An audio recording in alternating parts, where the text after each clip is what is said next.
ఈరోజు ఛాలెంజ్ చేస్తున్నాను. నేను చెప్పుకోదగిన ప్రాజెక్ట్ ఏముంది ఆయన తెచ్చింది ఆదోనికి? మేము గర్వంగా చెప్పుకుంటాము, బైపాస్ తెచ్చింది మా నాన్నే, మెడికల్ కాలేజ్ తెచ్చింది మా నాన్నే, డిగ్రీ కాలేజ్ తెచ్చింది మా నాన్నే. డిగ్రీ కాలేజ్కి తెచ్చినాం మేము, దాంట్లో మంచి స్కోర్లు వచ్చినాయి మొన్న కూడా డిగ్రీలో. దానికి పర్మనెంట్ బిల్డింగ్ చూడమని దానికి ఇంకా ఇదిలేదు. ఆల్రెడీ ప్లేస్ అలాట్ అయింది, ఫండ్స్ తెచ్చి కన్స్ట్రక్షన్ చేయొచ్చు. ఇట్లాంటి మంచి ప్రోగ్రాంలు ఏమీ చేయరనమాట. ఏదన్నా దొరికితే ఎమ్మటే వాళ్ళ మీద దోసేసినాం అనుకో, ఓ నెల దోపిపోతుంది, లేకపోతే టైంపాస్ అయిపోతుంది.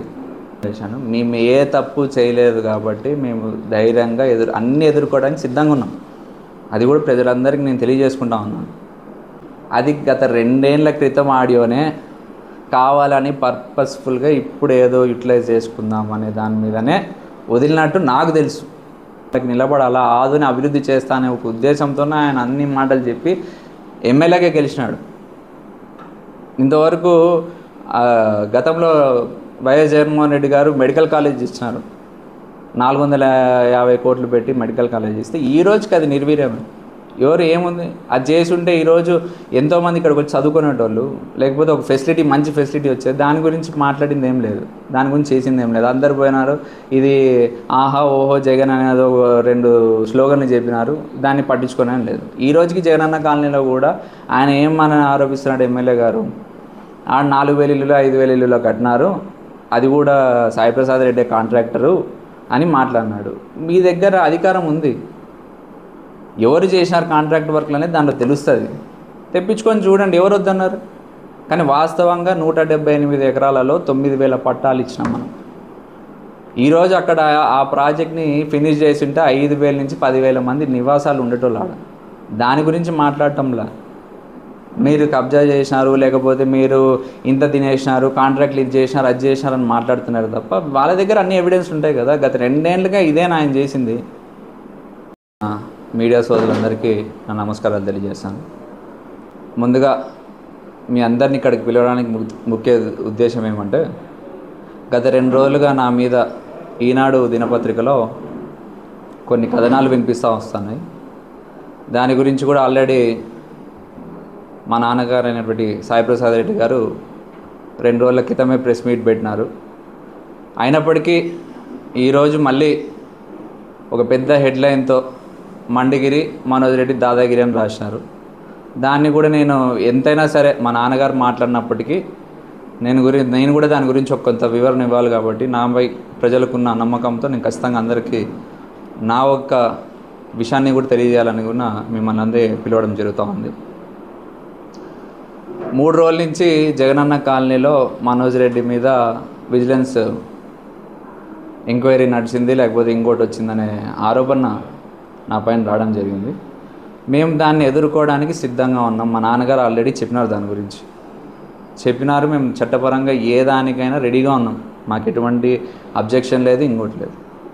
అది కాకపోతే ఈనాడు వాళ్ళకి పేపర్లో రాసే ముందు నన్ను ఏదన్నా సంప్రదించడానికి మళ్ళీ ఏదో అడగాలని కాదు, వివరణ కోరాలి కదా. నా వర్షన్ ఏముంది దాంట్లో అనేది లేకుండా లేనిపోని మాటలన్నీ దాంట్లో రాసి చెప్పడం అనేది ఎంతవరకు కరెక్ట్?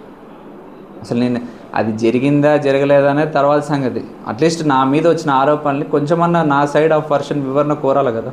ఒక మీడియా మీరు కూడా ఇంతమంది ఉన్నారు, ఏదన్నా ఒకటి విషయం తెలిసినప్పుడు ఖచ్చితంగా అడుగుతారు కదా దాని గురించి కూడా ఒక వివరణ లేకుండా, దట్టు ఇన్వెస్టిగేషన్ జరుగుతున్న సమయంలో, లేకపోతే ఒక ఏదైనా ఇన్ఫర్మేషన్ వచ్చిన ఏ న్యూస్ ఛానల్కి రాని ఇన్ఫర్మేషన్ అంతా కూడా ఈనాడికే వస్తుంది అనమాట.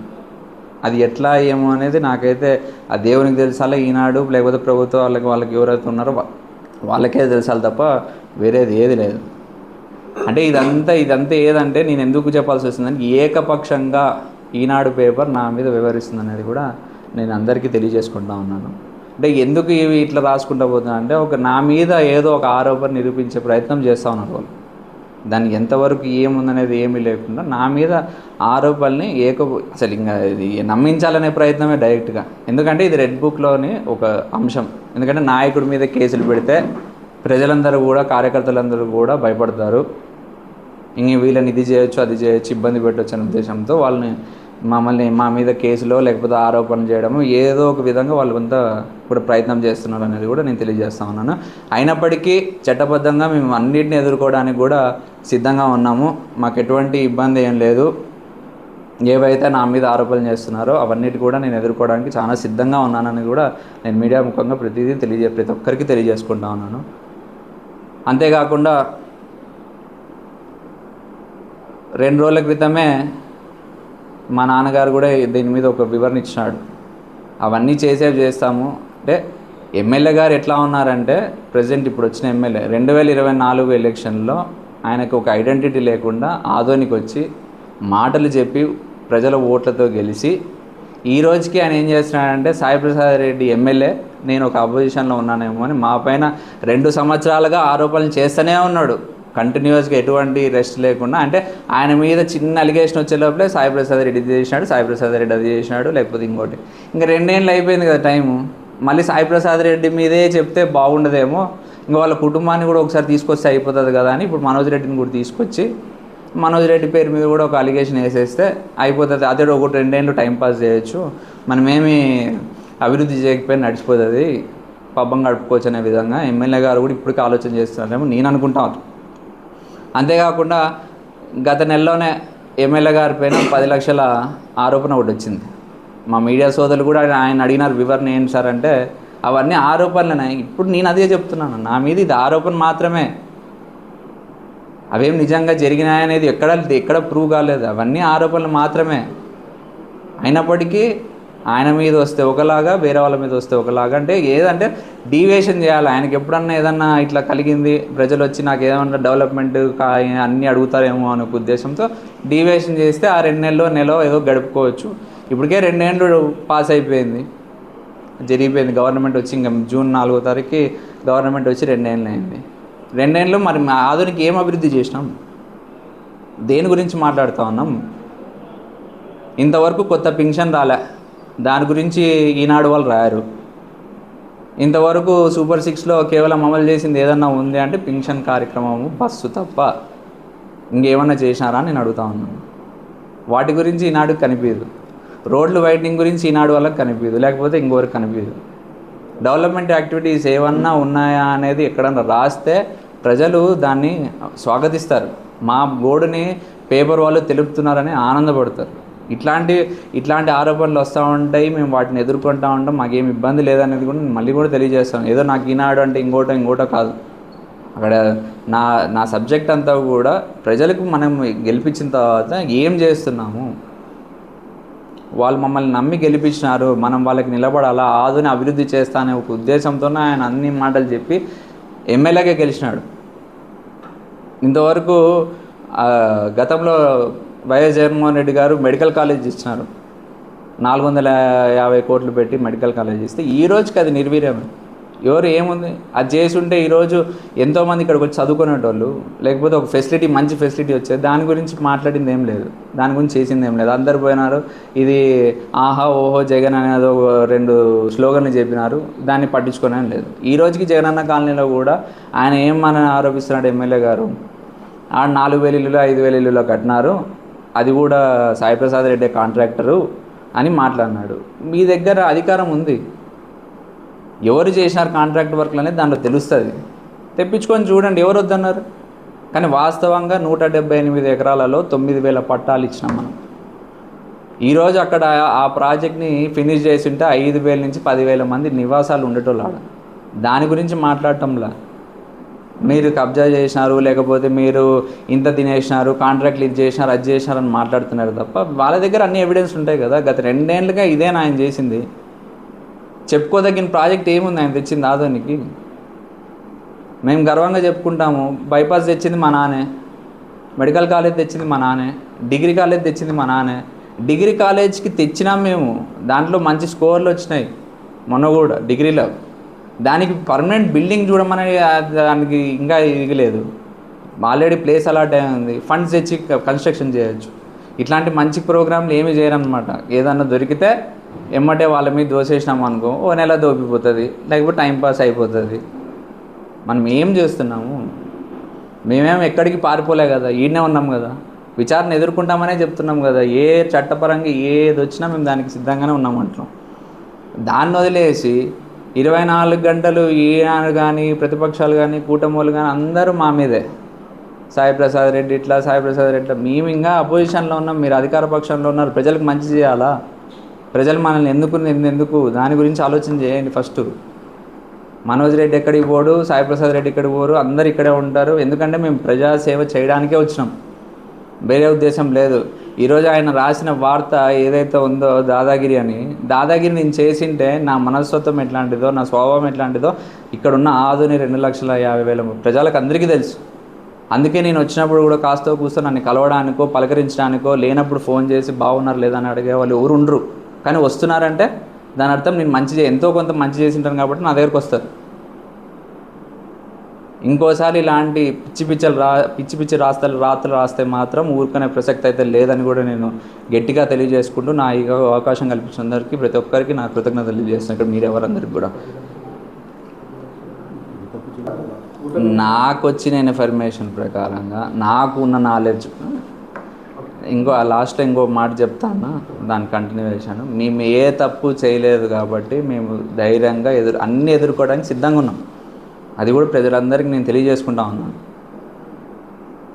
ఇకపోతే మా వెంకటేశ్వరని అడిగినట్టు ఆడియో విషయం, నాకున్న సమాచారం, నా నాలెడ్జ్ వరకు అది గత 2 ఏళ్ల క్రితం ఆడియోనే, కావాలని పర్పస్ఫుల్గా ఇప్పుడు ఏదో యూటిలైజ్ చేసుకుందాం అనే దాని మీదనే వదిలినట్టు నాకు తెలుసు.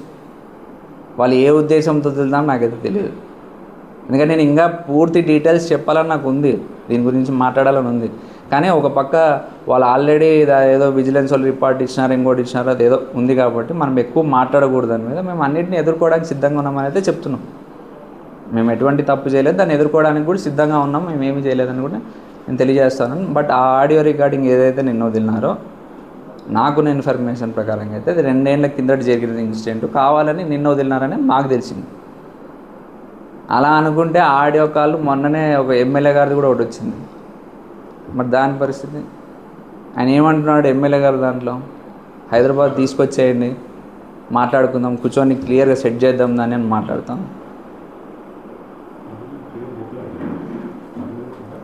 ఇక్కడ కూడా ఆయన దాంట్లో మీరు నా 2 minutes 4 minutes ఆడియోలో కూడా ఉమ్మీ సలీమే నా పేరు తీసినారు, మనోజ్ రెడ్డి ఉన్నాడా అంటే. ఆయన ఫ్లోలో మాట్లాడుతూ మిగతా సంభాషణ జరిగింది దాంట్లో. ఆయన ఏమి అక్కడ పర్పస్ఫుల్గా నా పేరు ఏమైతే చెప్పింది లేదు. ఇంకేమైనా క్వశ్చన్లు ఉంటే కూడా అడగవచ్చు. అలా ఇప్పుడు డీవియేషన్ చేస్తే వాళ్ళకి ఇంకొంచెం టైం దొరుకుతుంది. గతంలో ఇప్పుడు మేమేమి ఎవరికి తెలియకుండా కానీ ఇంకోటి కానీ జగనన్న కాలనీ ల్యాండ్ అక్విజిషన్ ఏం జరగలేదు కదా. అప్పుడు ఆంధ్రజ్యోతి ఉంది, అప్పుడు ఈనాడు ఉంది, అప్పుడు ఇంకో విలేకరులు అందరూ ఉన్నారు కదా. ఈరోజే ప్రత్యేకంగా దాని మీద దృష్టి పెట్టినారంటే డీవియేషన్ చేయాలి కదా. ఇక్కడ మనం ఏం అభివృద్ధి చేయలేకపోతా ఉన్నాం. ఈరోజు నేను ఒక వివాహ వేడుకు పోతే ఆడ రోడ్డు మీద ఒక ఆయన వాళ్ళ అబ్బాయి వికలాంగుడు తీసుకొచ్చి బాధపడినాడు. సార్ నేను సంవత్సరం అయింది, 2 ఏళ్ళు అయింది, నేను సదరన్ క్యాంపుకి పోతే 42% ఇది ఇచ్చినారు, డిజేబిలిటీ సర్టిఫికేట్ ఇచ్చినారు, మా అబ్బాయికి చెవులు వినపడవు, కొత్త పెన్షన్ ఇవ్వలేకపోతున్నారు ప్రభుత్వం. వీటన్ని కప్పిపుచ్చుకునేది ఎట్లా? ఏదో ఒకటి చెప్పాలి కదా. జనానికి ఏం చెప్తే ఇప్పుడు పోతే కొడతారు, అవన్నీ ఎదుర్కోలేక ఇవన్నీ మాట్లాడడం, లేకపోతే డివేట్ చేయాలి. ఫస్ట్ ఏది చేసినా డీవియేషన్ పాలిటిక్స్. మీరు ఎక్కడైనా state wide top to bottom చూసుకోండి, ఏ స్థాయిలో ఆ స్థాయిలో డివేట్ చేసుకుంటూ పోతున్నారే తప్ప ఎక్కడ కూడా ప్రజలకు ఇచ్చిన హామీలు ఇంతవరకు నెరవేర్చింది ఫుల్ ఫ్లెడ్జ్గా. నారా చంద్రబాబు నాయుడు గారు ఏమంటున్నారు, నేను సూపర్ 6 అమలు చేసేసిన అంటున్నాడు. సూపర్ 6 అమలు చేస్తే సూపర్ 6లో ఏమేమి చెప్పినాడు? సరే మనం కూడా రీకాల్ చేసుకుంటే పెన్షన్ పెంచుతా అన్నాడు, కొత్త పెన్షన్ ఏమి ఇలా కానీ పెన్షన్ పెంచినాడు. బస్సు అన్నాడు, మహిళలకు బస్సు అంటావా, దాని పెండింగ్ బిల్లులు ఎన్ని ఉన్నాయో అందరికీ ఆర్టీసీ వాళ్ళు ఎంత ఇబ్బంది పడుతున్నారో వాళ్ళకి తెలుసు. ఇంకా మూడోదా తల్లికి వందనం అంటే ఒక ఇయర్ ఆల్రెడీ ఎగిరిపోయింది. రెండో సంవత్సరం కూడా జగన్మోహన్ రెడ్డి గారు అప్పుడు 13,000 వేస్తే 2,000 జే ట్యాక్స్ పోయిందని అడిగినాడు నారా లోకేష్ గారు. మళ్ళీ ఈరోజు ఏం జరిగింది, అదే సేమ్ 13,000 కదా వేసింది, దానికి ఏకనామం పెట్టినారు ఒక సంవత్సరము. అది పోను ఇంకా మళ్ళీ ప్రతి ఒక్క ఆడబిడ్డకి 1500 ఎంత ఇస్తా అన్నాడు నెలకి. మరి ఇంకా అదంతా ఎక్కడ పోయింది? అన్నదాత సుఖీభవ స్కీమ్ కింద రైతులకి 20,000 ఇస్తా అన్నాడు. అంటే సెంట్రల్ గవర్నమెంట్ ఇచ్చేది కాకుండా తను సపరేట్గా రైతులకు సాయం 20,000 ఇస్తా అన్నాడు. ఇచ్చినాడా? ఇవి స్టూడెంట్స్కి కూడా ఫీ రియంబర్స్మెంట్ ఇంకా పెండింగ్ ఉన్నాయి. మీరు అన్నీ కావాలంటే ఏ కాలేజ్కైనా ఎవరినన్నా అడగండి, నేమే ఆరోపణ చేయటం లేదు దాని మీద. ఇప్పటికీ 6 క్వార్టర్లో 5 క్వార్టర్లో పెండింగ్ ఉంటే మొన్న 1 క్వార్టర్ వేసినాడు, ఇంతవరకు వేయలే.